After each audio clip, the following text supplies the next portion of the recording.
पूरा करके अयोध्या पहुँचे तो उन्होंने देखा कि हमारे राज्य में सभी प्रजा लोग खुशी से रह रहे हैं। भगवान राम सोचते हैं कि देख रहे हैं कि हमारे राज्य में प्रजा लोग सभी खुशी से हैं, यहाँ से जाने के बाद इनका क्या होगा। इसीलिए भगवान राम गुरुजन पूर्ववासी सबों को बुलाकर उपदेश करते हैं। बड़े भाग मानुष तन पावा, सुर दुर्लभ सदग्रंथ ही गावा, साधन धाम मोक्ष कर द्वारा, पाई न जेई परलोक सवारा। कहते हैं बड़े भाग से यह मनुष्य का शरीर मिलता है जो देवताओं को भी दुर्लभ है। हम सब चाहते हैं कि देवता का शरीर मिल जाए, स्वर्ग चले जाएं, और देवता लोग चाहते हैं कि मनुष्य का शरीर मिले तो मैं भक्ति भजन सुमरन करूं, पर हम सब देवता का शरीर चाहते हैं। कहते हैं मनुष्य शरीर तो पाए, पर मनुष्य की जैसा कर्तव्य नहीं किए तो कहते हैं पशु के समान है। मनुष्य तो सभी है, पर मनुष्य में भेद है। कोई मनुष्य में देव बसत है, कोई मनुष्य में प्रेत। इसलिए कहते हैं मनुष्य शरीर मिल गया है, बहुत असीम कृपा है। हम सब को कहते हैं संसार के वस्तु पाने के लिए क्या क्या नहीं करते। 10 मिला तो 20 चाहते हैं, 20 मिला तो 50। कहते हैं इनका कोई अंत नहीं है। इसलिए कहते हैं मनुष्य शरीर में सभी देवी देवता विराजमान हैं, और इसी मनुष्य शरीर में 3 सीढ़ी लगी हुई है। आप जिधर जाना चाहते हैं जा सकते हैं। परमपिता परमात्मा ने आपको स्वतंत्र छोड़ दिया है, हम सबको स्वतंत्र छोड़ दिया है। कर्म करो, फल देने के लिए वह बैठे हैं, सभी लेखा जोखा लिख रहे हैं।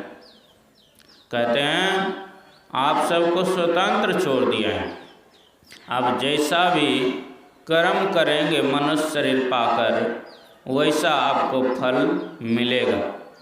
इसलिए कहते हैं मनुष्य शरीर में भक्ति भजन सुमरन कर सकते हैं, और कोई शरीर में नहीं। 84 लाख जोनियों में जितने भी जीव जंतु हैं सबसे श्रेष्ठ हैं यह मनुष्य का शरीर। और कहते हैं सबसे श्रेष्ठ तो हैं, पर कहते हैं जैसे पशु खाते हैं और पीते हैं सोते हैं, वैसे अगर मनुष्य ही करे तो कहते हैं पशु के समान है, कुछ अंतर होना चाहिए।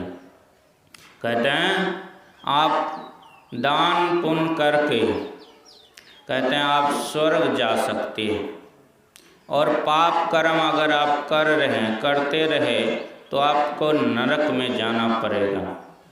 और किसी महापुरुष से जुक्ति जानकर अगर थोड़ा थोड़ा भी ध्यान भजन सत्संग करेंगे और करते रहेंगे, एक दिन परम मोक्ष को प्राप्त कर लेंगे। कहते हैं यह शरीर नाव है, संसार रूपी समुद्र को पार करने के लिए यह मनुष्य शरीर नाव है। और मलाह कौन है? गुरु हैं। कहते हैं गुरु के शरण में जाकर उनसे जुक्ति जानकर थोड़ा थोड़ा भी ध्यान भजन सत्संग करेंगे तो कहते हैं यही साथ जाने वाला है। कबीर साहब तो दिन में ही चल दिए मनुष्य को खोजने के लिए, हाथ में लुक्का लिए और चल दिए। बाजार में जब पहुंचते हैं तो लोग सब कहते हैं लगता है कबीर पगला गए। लोग सब तो दिन रात में लुक्का या तोश लेकर चलते हैं और कबीर साहब देखते हैं दिन में ही आ गए। किसी ने पूछ लिए कि आप को देख रहा हूँ मैं कि दिन में ही लुक्का लेकर आ गए हैं, यहाँ पर क्या खोज रहे हैं? तो कबीर साहब कहते हैं कि मैं मनुष्य को खोज रहा हूँ। कहते हैं महाराज इतना देख रहे हैं बाजार में मनुष्य, यह मनुष्य नहीं है? कहते हैं यह मनुष्य नहीं है। वह कहते हैं कैसे आप कह रहे हैं मनुष्य नहीं है? कहते हैं नहीं है विश्वास तो थोड़ा लुक्का में आकर देखो। जो ही लुक्का में देखते हैं तो देखते क्या हैं, कोई जानवर हैं, कोई पशु हैं, कोई सियार हैं, कोई गधा हैं, कोई कुत्ता हैं, सभी जानवर ही जानवर देख रहे हैं। तो पूछते हैं कि महाराज इसमें तो सभी जानवर ही दिख रहे हैं। कहते हैं हाँ, इन सब का जब शरीर छूटेगा तो यही जानवर बनेगा, क्योंकि जानवर का जैसा ही कर्तव्य कर रहे हैं। कहते हैं इनसे बचने का उपाय, तो कहते हैं इनसे बचना चाहते हैं तो किसी महापुरुष से जुड़कर उनसे युक्ति जानकर कहते हैं ध्यान भजन करें। कहते हैं यही मानुष देह समैया में करो परमेश्वर से प्यार, कर्म धर्म को जला खाक कर देंगे तुमको तार। कहते हैं मनुष्य शरीर में ही भक्ति भजन सुमरन कर सकते हैं, अन्यथा 84 लाख योनियों में कोई भी जीव जंतु नहीं है जो भक्ति भजन कर सकते हैं। भगवान राम इसीलिए उपदेश किए बड़े भाग मानुष तन पावा। ऐसा नहीं कहा बड़े भाग हाथी तन पावा, क्योंकि हाथी तो बहुत विशाल है। अगर मनुष्य के ऊपर पाँव रख दे तो मनुष्य का क्या हालत होगा, ऐसा नहीं कहा।